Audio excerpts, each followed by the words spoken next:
Good morning my dear students. मैं हूँ Meenakshi from VM academy Nashik key to success classes. In lockdown special lectures में आप सभी का स्वागत है। तो बच्चों, आज हम स्टार्ट करने जा रहे हैं ऑसिलेशन का lecture number 6 as per new syllabus. So without wasting time I think we should start lecture directly.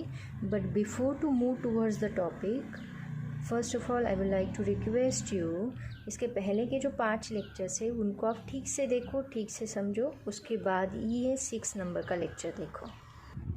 तो चलो लेते हैं थोड़ा रिवीजन। कल हमने देखा था रेफरेंस सर्कल मेथड क्या होता है। जैसे कि मैंने आपको बताया कि पार्टिकल जब यूनिफॉर्म सर्कुलर मोशन करता है उस वक्त उस पार्टिकल का जो प्रोजेक्शन होता है अलोंग द डायमीटर वो सिंपल हार्मोनिक मोशन करता है, वो हमने स्टडी किया। और अगर प्रोजेक्शन सिंपल हार्मोनिक मोशन करता है इसका मतलब प्रोजेक्शन का डिस्प्लेसमेंट होगा, प्रोजेक्शन का वेलोसिटी होगा। तो उसके फॉर्मूलेज हमने डिराइव किए थे कल। प्रोजेक्शन ऑफ डिस्प्लेसमेंट होता है अलोंग वाई एक्सिस लिया था, इसीलिए y is equal to R sine omega T plus five. यहाँ पे y जो है वो डिस्प्लेसमेंट है, r जो है वो रेडियस वेक्टर हमने लिया था जो कि एम्पलीट्यूड का काम कर रहा है, omega T with respect to time, omega angular frequency है और ये उसका फेस एंगल हमने स्टडी किया था। उसके बाद हमने देखा था प्रोजेक्शन ऑफ वेलोसिटी क्या होता है। प्रोजेक्शन ऑफ वेलोसिटी का फॉर्मूला हमने वी वाई से डिनोट किया था, क्योंकि यहाँ पे हमने वेलोसिटी का वाई कंपोनेंट लिया था, क्योंकि प्रोजेक्शन अलोंग वाई एक्सिस के लिया था, इसीलिए R omega cos omega T plus five ये फार्मूला हमने डिराइव किया था। उसके बाद हमने देखा था प्रोजेक्शन ऑफ एक्सेलरेशन जो कि हमने ए वाई से डिनोट किया था, that is equal to minus R omega square sine omega T plus five. ये सभी फॉर्मूले कैसे आए हैं ये मैंने पिछले लेक्चर में आपको सब कुछ एक्सप्लेन किया है। अगर आप ये लेक्चर देख रहे हो तो इसके पहले का लेक्चर ज़रूर देखिए। इनफैक्ट इसके पहले के सभी लेक्चर्स आप लोग पहले ऑब्जर्व करो, ठीक से समझो, उसके बाद ही ये लेक्चर देखो। उसके बाद बच्चों आज हम लोग न्यू टॉपिक स्टार्ट करने जा रहे हैं, उसका नाम है फेज इन एसएचएम। एक्चुअली इसके बारे में थोड़ा सा मैंने आपको पहले लेक्चर्स में बताया है, लेकिन डिटेल में हमने स्टडी नहीं किया था। आज हम लोग इसका डिटेल में स्टडी करने वाले हैं। देखो, फेज इन एसएचएम बहुत ही ज़्यादा इम्पॉर्टेंट टॉपिक है, क्योंकि इससे डिफाइन होता है कि आपका पार्टिकल अभी है कहाँ पे। मतलब देखो, मैंने आपको सिंपल पेंडुलम का एग्जाम्पल दिया है, वापस वो एग्जाम्पल एक्सप्लेन करती हूँ। यहाँ पे सिंपल पेंडुलम की मीन पोजीशन है। ये पेंडुलम यहाँ से यहाँ तक आएगा, फिर यहाँ तक आएगा, फिर यहाँ तक आएगा। फॉर एग्ज़ाम्पल ये उसकी एक्सट्रीम पोजीशन है और इस डायरेक्शन में ये उसकी एक्सट्रीम पोजीशन है। तो ये पार्टिकल, ये जो पेंडुलम है, पहले यहाँ तक आएगा, यहाँ तक आएगा, यहाँ तक आएगा, फिर वो यहाँ तक आएगा। तो यहाँ पे ये कंटिन्यूसली क्या चेंज कर रहा है, एंगल चेंज कर रहा है। तो यहाँ पे मैंने आपको ऑलरेडी एक्सप्लेन किया है, इसका एंगल होता है 0 डिग्री। उसके बाद 10, 20, 30, 40, 50 अप टू 90 डिग्री तक ये यहाँ पे जाता है, मतलब एक्सट्रीम पोजीशन पे जाता है। उसके बाद वापस वो यहाँ से यहाँ तक आएगा, मतलब 90 से वापस 100, 110, 20, 30 अप टू कहाँ तक आता है वो, वापस 90, मतलब 180 डिग्री तक वो यहाँ पे आता है। फिर यहाँ से 180 डिग्री से वो अभी कहाँ जाएगा, निगेटिव डिस्प्लेसमेंट की ओर, निगेटिव एक्सट्रीम पोजीशन की ओर वो जाएगा। निगेटिव एक्सट्रीम पोजीशन की ओर वो यहाँ तक जाता है 270 डिग्री एंगल तक, और वापस वो यहाँ से रिटर्न होके 360 डिग्री एंगल तक हो जाता है। ये हमने लर्न किया था फेज़ एंगल में। जब मैंने फेज़ पढ़ाया था, आपको फेज़ एंगल पढ़ाया था थोड़ा शॉर्ट में, तो मैंने ये सब कुछ बातें वहाँ पे एक्सप्लेन की है, तो आप उसको ठीक से देखो। तो आज हम लोग इसी को डिटेल में स्टडी करने वाले हैं, लेकिन उसके पहले मैं आपको बताऊँगी कि फेज़ की ज़रूरत होती क्या है। देखो, सबसे इम्पोर्टेंट बात, फेज़ की ज़रूरत क्यों होती है। आपका पार्टिकल अभी कौन सी पोजीशन पे है, मतलब कौन सी स्टेट पे है। वो पार्टिकल यहाँ पे है, यहाँ पे है, यहाँ पे है कि यहाँ पे है, कौन सी पोजीशन पे है, ये हमें किससे पता चलता है, ये हमें फेज़ से पता चलता है, फेज़ एंगल से पता चलता है कि पार्टिकल अभी कौन सी स्टेट पे है। तो आप लोगों को ये क्वेश्चन अराइज होगा कि क्या पार्टिकल को, अगर आपको उस पार्टिकल की वेलोसिटी पता होगी, अगर उस पार्टिकल का एक्सेलरेशन पता होगा, तो क्या ये दो चीज़ों से हम बता नहीं सकते पार्टिकल कौन सी पोजीशन पे है? अगर उसका टाइम पता होगा तो या क्या इन चीज़ों से हम लोग बता नहीं सकते कि पार्टिकल अभी कौन सी पोजीशन पे है? तो मेरा आंसर है जी हाँ, बता सकते हैं कि पार्टिकल कौन सी पोजीशन पे है। अगर आपको वेलोसिटी पता है, एक्सेलरेशन पता है, तो हम बता सकते हैं। लेकिन देखो यहाँ पे एक प्रॉब्लम है। जब आपको वेलोसिटी पता होगी, एक्सेलरेशन पता होगी, ये चीज़ मैं आपको ग्राफ का यूज़ करके बताती हूँ। देखो ये ग्राफ मैंने आपको एक्सप्लेन किया है ऑलरेडी। यहाँ पे पार्टिकल ऐसे मूव होता है, मतलब पार्टिकल इनिशियली यहाँ पे है मीन पोजीशन पे, मतलब यहाँ पे है। यहाँ से पार्टिकल यहाँ तक जाएगा, मतलब वो यहाँ तक जाएगा। तो यहाँ पे आपका एंगल कितना होता है? This angle is π/2। फिर पार्टिकल यहाँ तक जाता है तो यहाँ पे एंगल होता है पाई। फिर पार्टिकल यहाँ तक जाता है तो हमें एंगल मिलता है 3π/2, मतलब 270। फिर यहाँ तक जाएगा तो हमें एंगल मिलेगा 2π। फिर वापस यहाँ तक गया तो यहाँ पे कितना एंगल मिलेगा बोलो? दैट इज़ 2π + π/2, मतलब ये 2π हो गया, उसमें हमने ये π/2 क्या किया? ऐड किया। ऐसे एंगल वो चेंज होते जाएगा, पहले 0, फिर π/2 π, 3π/2 2π, देन 2π प्लस, और उसमें प्लस प्लस करते जाएंगे हम लोग आगे। तो मैंने आपको बोला कि अगर पार्टिकल की वेलोसिटी आपको पता है तो क्या आप डिफाइन नहीं कर सकते पार्टिकल की वेलोसिटी पे, वेलोसिटी से कि वो पार्टिकल अभी कौन सी पोजीशन पे है, कौन सी स्टेट पे है? मतलब यहाँ पे है, यहाँ पे है, यहाँ पे है, यहाँ पे है, या यहाँ पे है। तो सिर्फ वेलोसिटी और एक्सेलरेशन से डिफाइन नहीं कर सकते? नहीं कर सकते, क्योंकि देखो जब पार्टिकल यहाँ से जाता है तो उसकी वेलोसिटी कम होती जाती है। यहाँ पे सबसे ज़्यादा वेलोसिटी है पार्टिकल की, क्योंकि उसको इतना डिस्प्लेसमेंट कवर करना है। तो यहाँ से जब पार्टिकल जाएगा तो उसकी वेलोसिटी कम होते जाएगी। वापस वो वेलोसिटी बढ़ते बढ़ते यहाँ पे आने के बाद वेलोसिटी 0 होगी, और वापस वो वेलोसिटी बढ़ते इधर आएगी, और यहाँ पे सबसे मैक्सिमम वेलोसिटी आपको मिलेगी। फिर पार्टिकल इधर जाएगा, इधर भी सेम, वापस यहाँ पे आएगा, फिर वापस मैक्सिमम वेलोसिटी। अब जब वो दूसरा ऑसिलेशन स्टार्ट करेगा तो पार्टिकल की यहाँ की वेलोसिटी जो पहले ऑसिलेशन में थी उतनी ही वेलोसिटी अभी पार्टिकल की हमें मिल रही है। तो अगर आपको वेलोसिटी पता होगी तो आप वो वेलोसिटी कौन से ऑसिलेशन की लोगे? पहले ऑसिलेशन की लोगे, या सेकेंड ऑसिलेशन की लोगे, या थर्ड ऑसिलेशन की? कौन से ऑसिलेशन की वो वेलोसिटी लोगे? तो आपको कैसे पता चलेगा पार्टिकल अभी फर्स्ट ऑसिलेशन पे है, सेकेंड ऑसिलेशन पे है, या फिर कुछ आगे के ऑसिलेशन पे है? तो ये जो इन्फॉर्मेशन है ये इनकम्प्लीट है। मतलब देखो यहाँ से मैंने ये डायग्राम में एक्सप्लेन किया, यही हम ग्राफ में ले सकते हैं। पार्टिकल की यहाँ की वेलोसिटी और यहाँ की वेलोसिटी, दोनों वेलोसिटीज़ हमें सेम मिलेगी। वैसे ही पार्टिकल का यहाँ का एक्सेलरेशन और यहाँ का एक्सेलरेशन, दोनों भी एक्सेलरेशन हमें सेम मिलेंगे, क्योंकि पार्टिकल यहाँ से स्टार्ट हुआ, उसने पहला ऑसिलेशन कंप्लीट किया, फिर वापस यहाँ से जब वो स्टार्ट करेगा तब वो उसका दूसरा ऑसिलेशन कंप्लीट करेगा। तो इसका मतलब क्या कि पार्टिकल के हर एक ऑसिलेशन में उसकी जो पोजीशन है उस पर्टिकुलर पोजीशन पे वेलोसिटी और एक्सेलरेशन सेम रहेगा। ये एक बात हो गई। दूसरा, पार्टिकल इस डायरेक्शन में जा रहा है कि इस डायरेक्शन में जा रहा है। अब ये पॉजिटिव डायरेक्शन हो गई, ये निगेटिव डायरेक्शन हो गई, मतलब वेलोसिटी की दो डायरेक्शन से, एक्सेलरेशन की भी दो डायरेक्शन से। तो इन दोनों से हम लोग ये पता नहीं कर सकते कि पार्टिकल अभी कौन सी स्टेट पे है, पार्टिकल अभी कौन सी पोजीशन पे है, यहाँ पे है, यहाँ पे है कि यहाँ पे है, कहाँ पे है, ये दो चीज़ों से हम लोग नहीं बता सकते। तो हमें कुछ ऐसी चीज़ चाहिए जिससे हमें पता चलेगा कि पार्टिकल एग्जैक्टली अभी कौन सी पोजीशन पे है। तो एक ही चीज़ हमें बता सकती है, जो वही क्वांटिटी हमें बता सकती है जो कंटिन्यूअसली टाइम के साथ साथ चेंज हो रही हो। तो ऐसी कौन सी क्वांटिटी है जो टाइम के साथ साथ हर एक स्टेट पे चेंज हो रही है? तो वो क्वांटिटी है फेज एंगल इन SHM। वो कैसे?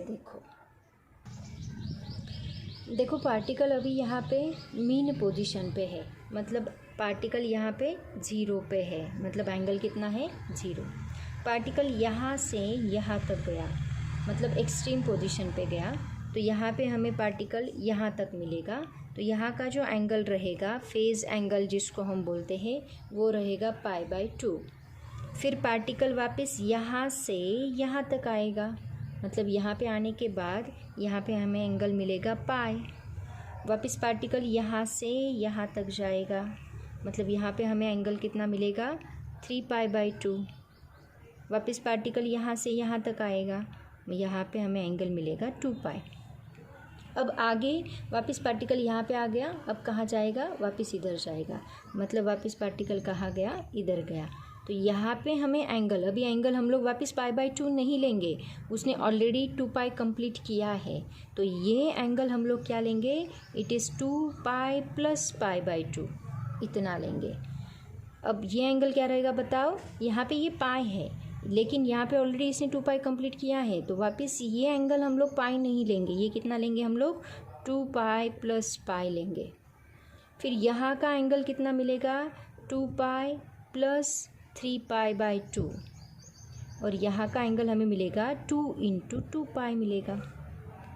वापस यहाँ पे एंगल कितना मिलेगा, दैट इज़ 2 × 2π + π/2। यहाँ पे कितना मिलेगा 2 × 2π + π। यहाँ पे मिलेगा 2 × 2π + 3π/2, और यहाँ पे हमें मिलेगा 3π। मतलब देखो ये 2π पहला ऑसिलेशन, 2 × 2π दूसरा oscillation, and 3π that is the 3π नहीं आएगा यहाँ पे, 3 × 2π आएगा। देखो 2π, 2 × 2π, 3 × 2π, ऐसे ये 3 ऑसिलेशंस कंप्लीट हो गए। मतलब कितने राउंड कंप्लीट हुए 360 के, 3 राउंड, 3 रिवोल्यूशन कंप्लीट हुए 360 के, ये उसका मीनिंग है। 360 के 3 रिवोल्यूशन कंप्लीट हुए, मतलब यहाँ पे ऑसिलेशन कितना हो गया 3 × 2π, मतलब 3 ऑसिलेशंस कंप्लीट हो गए, ऐसा उसका मीनिंग है। ऐसे एंगल चेंज होता है। और इसी चीज़ को यहाँ पे देखो फेज़ एंगल यहाँ पे अलग है, यहाँ पे अलग है, यहाँ पे अलग है। हालांकि पार्टिकल की पोजीशन वही है, लेकिन यहाँ का फेज़ एंगल 2π + 3π/2 है, और यहाँ का एंगल क्या है, सिर्फ 3π/2 है। वापस ये पोजीशन पे दूसरे ऑसिलेशन पे ये एंगल कितना हो गया 2 × 2π + 3π/2 हो गया। मतलब हर एक पोजीशन पे ऑसिलेशन पार्टिकल वहीं पे है, लेकिन उसका जो फेज़ एंगल है वो टाइम के साथ साथ चेंज हो रहा है। तो यही एक क्वांटिटी है जो टाइम के साथ साथ चेंज होती है, लेकिन यहाँ पे पार्टिकल की वेलोसिटी सेम रहेगी। हर एक पोजीशन पे पार्टिकल की वेलोसिटी सेम रहेगी। यहाँ पे भी पार्टिकल की वेलोसिटी और एक्सेलरेशन दोनों भी सेम रहेंगे। तो वेलोसिटी और एक्सेलरेशन से हम बता नहीं सकते कि पार्टिकल अभी यहाँ पे है, यहाँ पे है, यहाँ पे है कि यहाँ पे है। ये सिर्फ वेलोसिटी और एक्सेलरेशन से डिफाइन नहीं होता। इसीलिए कोई ऐसी चीज़ हमें चाहिए होती है जो एग्जैक्ट पोजीशन पार्टिकल की बता सके, और वो चीज़ें जो टाइम के साथ साथ कंटिन्यूसली चेंज होती है, that is the phase angle. तो फेज़ एंगल को अगर हम डिफ़ाइन करें तो उसकी डेफिनेशन आएगी, the physical quantity which describes the state of oscillation of a particle performing SHM at any instant called as phase of SHM। एक ऐसी फिजिकल क्वांटिटी जो डिस्क्राइब करती है कि स्टेट ऑफ ऑसिलेशन पार्टिकल की क्या है, जो SHM परफॉर्म कर रहा है एट एनी इंस्टेंट, किसी भी टाइम पे उसकी पोजीशन क्या है, जो फिजिकल क्वांटिटी हमें डिस्क्राइब करेगी उसी को हम लोग बोलेंगे फेज ऑफ SHM। तो इक्वेशन ऑफ SHM में फेज एंगल कौन सा होता है, in the equation of SHM x is equal to क्या होता है, a sin ω t + phi। तो यहाँ पे a होता है एम्पलीट्यूड, x होता है पोजीशन डिस्प्लेसमेंट, और ये जो ω t + phi है ये होता है फेज एंगल। यही हमें बताएगा कि आपका पार्टिकल अभी कौन सी पोजीशन पे है। देखो आपको कुछ एंगल्स दिए हैं, कुछ स्पेशल केस दी है आपके बुक में, और उसे आपको बताना है कि आपका पार्टिकल अभी कौन सी पोजीशन पे है और कहाँ पे मूव कर रहा है। फॉर एग्जांपल थीटा दिया है 0 डिग्री और थीटा दिया है 2π रेडियन। तो सब लोग बोलो आपका पार्टिकल अभी कहाँ पे है और कहाँ मूव कर रहा है। उसी तरह theta is equal to 180 degree है और पाई रेडियन, हम लोग रेडियन में उसको पाई बोलते हैं, और थीटा इज इक्वल टू 360 + 180 है और 2π + पाई रेडियन है। तो आप लोग मुझे बोलोगे ज़रा सोच के बताओ कि आपका पार्टिकल अभी कौन सी पोजीशन पे है। देखो मैं बताती हूँ, पार्टिकल की ये हो गई मीन पोजीशन, वापस वही डायग्राम एक्सप्लेन। पार्टिकल की ये हो गई एक्सट्रीम पोजीशन पॉजिटिव, और इस साइड में हो गई एक्सट्रीम पोजीशन निगेटिव। यहाँ पे एक्सट्रीम पोजीशन पॉजिटिव, मतलब पार्टिकल यहाँ से स्टार्ट होगा। यहाँ पे क्या होगा, theta is equal to 0 degree, मतलब पार्टिकल 0 डिग्री पे कहाँ जा रहा है, इधर जा रहा है। मतलब हम बोलेंगे particle is at mean position and moving to the positive. पार्टिकल कहाँ पे है, particle is at mean position. अगर आपको ऐसा एंगल दिया है थीटा, ऐसे एग्जांपल्स पूछे जाते हैं, theta is equal to 0 degree है, तो हम बोलेंगे particle is at mean position and moving towards the positive, right. यही हम लोग बोलेंगे theta is equal to 2 pi radian के लिए। लेकिन जब पार्टिकल का एंगल 0 रहेगा तब हम बोलेंगे इसका फर्स्ट ऑसिलेशन चल रहा है, मतलब ऐसे यहाँ पे फर्स्ट ऑसिलेशन कंप्लीट होगा। मतलब पार्टिकल का यहाँ पे जाने के बाद वापस पार्टिकल यहाँ पे आ गया, मतलब एक ऑसिलेशन कंप्लीट हो गया। अभी दूसरा ऑसिलेशन जब स्टार्ट होगा तो ये कितना होगा, 2 पाई। तो ये 2 पाई के वक्त भी सेम पार्टिकल कहाँ पे है, वहीं पे है, मतलब यहाँ पे एंगल कितना है, 2 पाई। तो यहाँ पे भी हम लोग वही बोलेंगे, in second oscillation particle is at mean position and moving to the positive, but in second oscillation. ये होगा आपका फर्स्ट केस के लिए। ये सभी मैंने एक्सप्लेन किया है नोट्स में। अब चलते हैं सेकेंड केस। सेकेंड केस में क्या दिया है, देखो पार्टिकल का एंगल कितना दिया है, 180 डिग्री और पाई, और 360 प्लस 180 मतलब 2 पाई प्लस पाई। अब देखो पार्टिकल यहाँ पे 2 पाई, 0 यहाँ तक गया 90, वापस आया 180।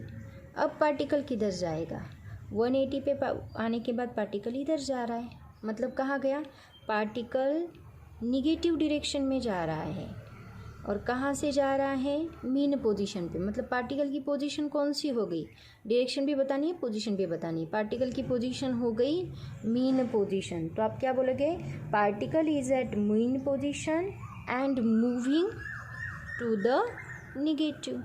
इस साइड कौन सा है, positive, and moving to the negative.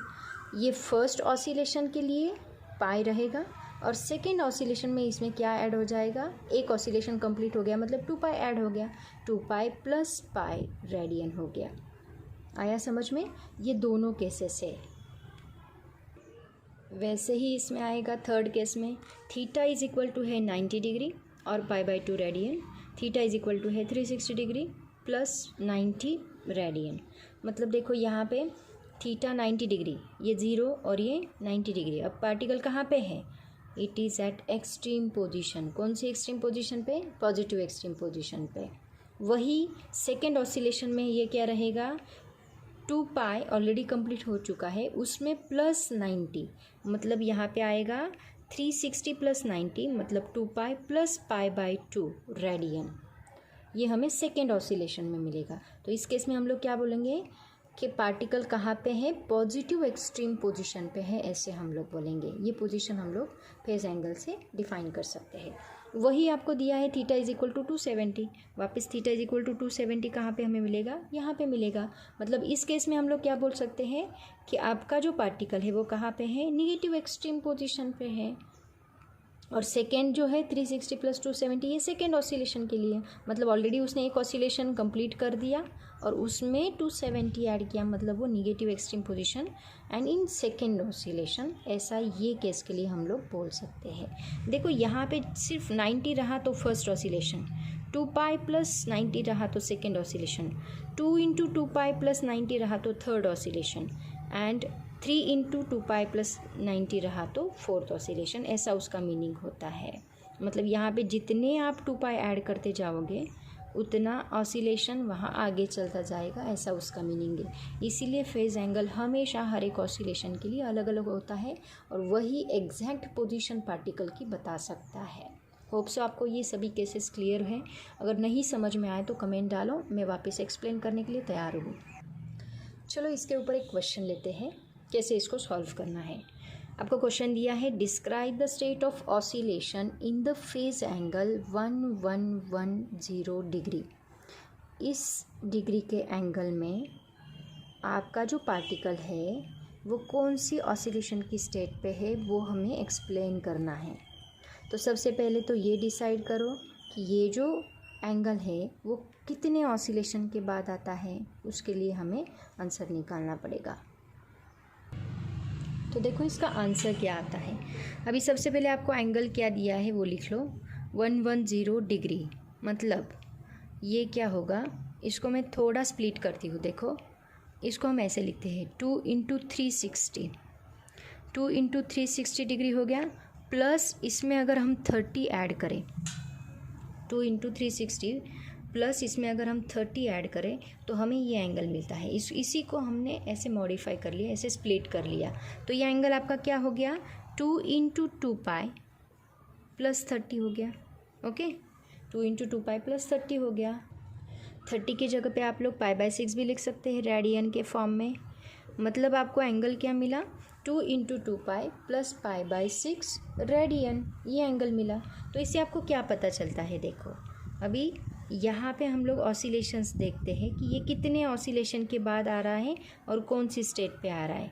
तो यहाँ पे देखो ये पहला ऑसिलेशन मतलब ये कितना हो गया 2π, ये दूसरा ऑसिलेशन मतलब ये कितना हो गया 2 × 2π, ये तीसरा ऑसिलेशन मतलब ये कितना हो गया 3 × 2π। इसका मतलब हम क्या बोल सकते हैं कि ये क्या है 2 × 2π + π/6, सॉरी 3 × 2π + π/6, यहाँ पे 3 चाहिए, कैलकुलेशन करके देख सकते हैं आप लोग। 3 × 2π + π/6 मतलब इससे ये तो कंक्लूड होता है कि पार्टिकल ने ऑलरेडी 3 ऑसिलेशंस कंप्लीट किए हैं। 3 × 2π प्लस आगे वो कितना एंगल जा रहा है 30 डिग्री। मतलब यहाँ पे ही कहीं तो ये पार्टिकल, क्योंकि यहाँ तक तो वो 90 आता है, तो इसके पहले ही वो पार्टिकल कहीं तो भी यहाँ पे है, ऐसा उसका मीनिंग होता है। तो यही हमें निकालना है। अभी ये हो गया कि पार्टिकल ने कितने ऑसिलेशन कंप्लीट किए। पार्टिकल ने कितने ऑसिलेशन कंप्लीट किए, 3 ऑसिलेशन कंप्लीट करने के बाद 4th ऑसिलेशन में पार्टिकल है। मतलब आपको ये तो पता चल गया, इससे आपको ये तो पता चल गया कि पार्टिकल कौन से ऑसिलेशन में है, 4th ऑसिलेशन की स्टेट में है, ये आपको पता चल गया। लेकिन आपको अभी क्या डिसाइड करना है, 4th ऑसिलेशन की स्टेट में है लेकिन पॉजिटिव डायरेक्शन में जा रहा है कि नेगेटिव डायरेक्शन में जा रहा है, ये हमें पता करना पड़ेगा। तो उसके लिए हम क्या करेंगे, आगे पार्टिकल की पोजीशन निकालेंगे। पार्टिकल की पोजीशन हम कैसे निकालेंगे, a sin 3 × 2π + 30। मतलब यहाँ पे हम लोग ले सकते हैं a sin 30 का एंगल ले सकते हैं। तो a sin 30 का एंगल क्या आएगा, a × sin 30 कितना होता है 1/2, so that is equal to हमें एंगल क्या मिलेगा +a/2। मतलब यहाँ पे प्लस आ गया, इसका मतलब पार्टिकल कहाँ जा रहा है, पार्टिकल जा रहा है पॉजिटिव एक्सट्रीम की तरफ। मतलब ये मीन पोजीशन और ये हो गया पॉजिटिव एक्सट्रीम, ये हो गया नेगेटिव एक्सट्रीम। मतलब पार्टिकल 4th ऑसिलेशन स्टार्ट किया पार्टिकल ने, और 4th ऑसिलेशन स्टार्ट करने के बाद पार्टिकल इधर जा रहा है। ये टोटल कितना होता है a, और पार्टिकल अभी कहाँ पे है +a/2। मतलब पार्टिकल आपका यहाँ पे आ रहा है, ऐसा उसका मीनिंग है। तो हम इसमें क्या लिखेंगे, पार्टिकल की ये 4th ऑसिलेशन की स्टेट स्टार्ट हुई है और particle it moving towards the positive extreme position. ये हमें इस एंगल से पता चलेगा, ये एक्स डिस्प्लेसमेंट से हमें पता चलेगा कि पार्टिकल कहाँ पे जा रहा है। ऐसे उसको सॉल्व करना है। देखो हमने क्या किया, सबसे पहले हमने इसको स्प्लिट कर लिया, 3 × 360 + 30, इसको ऐसे स्प्लिट किया। 360 को मल्टीप्लाई करो 2123 से, बचेगा जितना एंगल उसको ऐड कर दो, ऐसे ही उसको स्प्लिट करना होता है।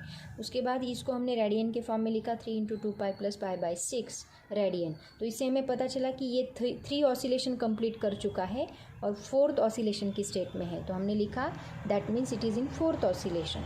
उसके बाद हमें पार्टिकल पॉजिटिव की तरफ जा रहा है कि निगेटिव की तरफ, तो ये साइन हमें चेक करना था। इसलिए हमने क्या किया, x = a साइन एंगल लिखा, फेज एंगल लिखा। फेज एंगल कितना है 30, 3 × 2π + 30, मतलब ये सेम एंगल हमें मिलेगा 30 का और 3 × 2π का। तो ये एंगल कितना है 30, साइन 30 की वैल्यू हमने लिखी 1/2। इससे हमें पता चला +a/2 है। इसका मतलब पार्टिकल प्लस साइड में a/2 जितना डिस्प्लेसमेंट पार्टिकल ने कवर किया है, इससे हमें क्लियर हो गया कि पार्टिकल पॉजिटिव डायरेक्शन में मूव हो रहा है। ऐसे ये एग्जाम्पल सॉल्व करने होते हैं। ऐसा ही एक दूसरा क्वेश्चन आपके बुक में दिया है, देखो।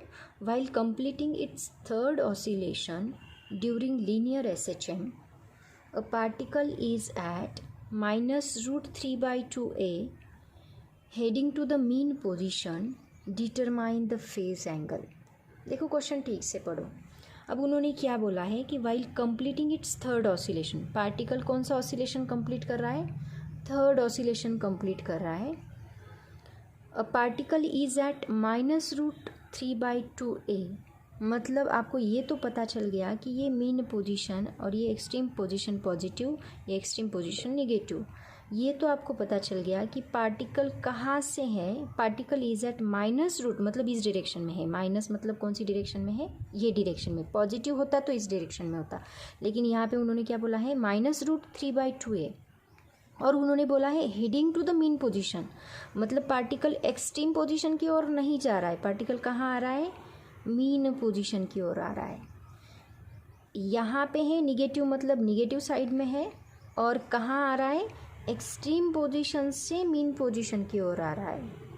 ये हमें निकालना है। और उन्होंने और एग्जाम्पल और एक्सप्लेनेशन क्या दिया है? Completing its third oscillation. तो देखो ये इन्फॉर्मेशन का यूज़ करके हमें क्या निकालना है? फेज एंगल निकालना है, मतलब आपको निकालना है थीटा। तो पहले जो न्यूमेरिकल में दिया है उसको ठीक से रीड करो, उसके बाद ही एग्जाम्पल सॉल्व करो। तो देखो इसको कैसे सॉल्व करना है। आप लोग भी ट्राई कर सकते हैं पॉज करके। अगर नहीं आता है तो मैं सॉल्व करके देती हूँ। तो देखो कैसे सॉल्व करना है। उन्होंने दिया क्या है पहले वो लिख लो। उन्होंने क्या दिया है? a sin θ1 is equal to, उन्होंने दिया है -√3/2a। ये वैल्यू उन्होंने हमें दी है। तो इससे a कैंसिल हो जाता है, हमें मिलता है sin θ1 इज इक्वल टू -√3/2। इसका मतलब θ1 इज इक्वल टू हमें मिलेगा साइन इनवर्स -√3/2। तो यहाँ पे साइन इनवर्स -√3/2 कौन से एंगल के लिए मिलती है? देखो ये हमें दो एंगल के लिए मिलता है। एक तो पाई प्लस π/3 रेडियन, इसके लिए हमें मिलता है, और मतलब 180 + 60। ये क्या होगा? 180 + 60। ये ट्रिग्नोमेट्री चैप्टर में मैथ्स में हमने स्टडी किया था डिग्री में। और दूसरा कौन सा एंगल के लिए मिलेगा हमें?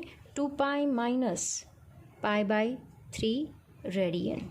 ये दो एंगल्स के लिए हमें मतलब 360 - 60 डिग्री में 360 बराबर ये 60 डिग्री आ जाएगा। तो ये 180 + 60 डिग्री के लिए हमें साइन का एंगल जो है वो कितना मिलता है? -√3/2 मिलता है। सिमिलरली इसके लिए भी ये √3/2 मिलता है। तो इन दोनों में से कौन सा एंगल चॉइस करना है? θ1, ये हमें देखना है। अभी देखो इसका मतलब क्या होगा? पाई प्लस π/3, और इसका मतलब क्या होगा वो पहले हम लोग देखते हैं। देखो ये मीन पोजीशन है, ये एक्सट्रीम पोजीशन है, वापस वही डायग्राम, और ये भी एक्सट्रीम पोजीशन है। एक मिनट है, यहाँ पे दिख नहीं रहा, 2 सेकेंड के लिए। देखो ये मीन पोजीशन है, ये एक्सट्रीम पोजीशन है, और ये एक्सट्रीम पोजीशन है। ये मीन पोजीशन मतलब पार्टिकल यहाँ से गया, मतलब ये 0 से इधर गया वो 90 से वापस इधर आया इतना, दैट इज़ 180 मतलब पाई के बाद जब वो इधर जाएगा तो यहाँ पे जो वैल्यू हमें मिलेगी वो क्या मिलेगी? पाई प्लस π/3 मिलेगी, बराबर। जब वो यहाँ से इधर जाएगा तो हमें क्या मिलेगा? Pi plus π/3। लेकिन उन्होंने क्या बोला है? पार्टिकल इधर से इधर नहीं जा रहा है, पार्टिकल इधर से इधर आ रहा है। उन्होंने बोला है heading to the mean position, मतलब पार्टिकल इधर से इधर आ रहा है। तो वापस वो इधर आने के बाद क्या होगा? 2π होगा। वापस इधर आने के बाद जब वो 2π होगा, यहाँ पे आने के बाद 2π, तो जब पार्टिकल पीछे ही है, मतलब 2π उसने कंप्लीट नहीं किया है, उसके पहले ही का एंगल उन्होंने हमें पूछा है।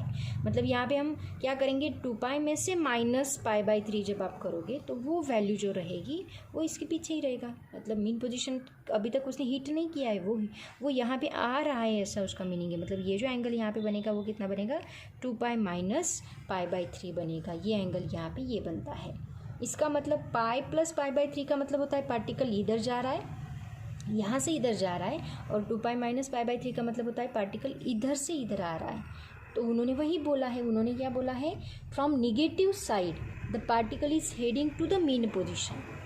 निगेटिव साइड से पार्टिकल कहाँ हेड कर रहा है, मीन पोजीशन की ओर हेड कर रहा है। तो ये एंगल यहाँ पे नहीं चलेगा। कौन सा एंगल राइट है आपका, 2 माइनस पाई बाई 3 रेडियन, ये एंगल θ1 है।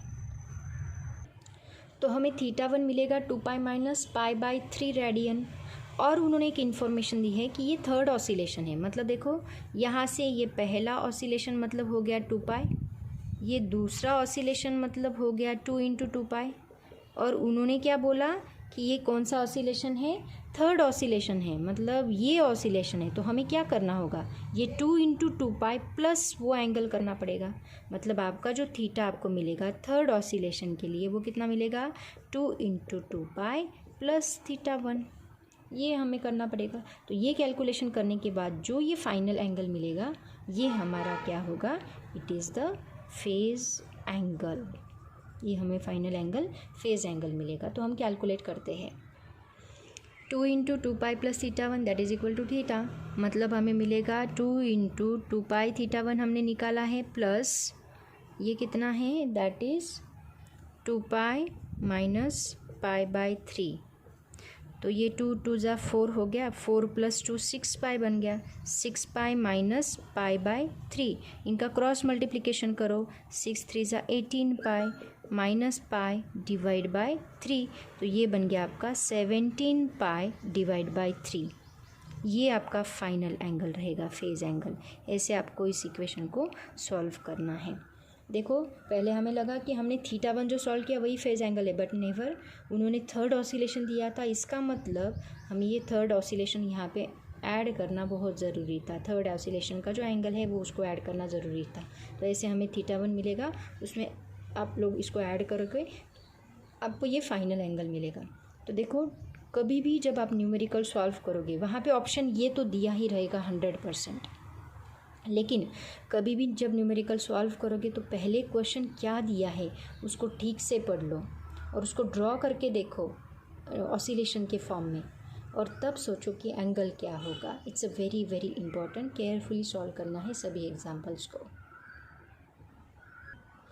सो आज के लिए इतना काफ़ी है बच्चों। Thank you so much. Lectures देखते रहिए, इंजॉय करते रहिए। अगर कुछ समझ में ना आए तो कमेंट डालते रहिए। Thank you so much and bye bye. और इन सभी के नोट्स मैं आपको ग्रुप पे डालूँगी, व्हाट्सएप पे डालूँगी और उसके साथ साथ यूट्यूब पे भी एक वीडियो बना के डालूँगी।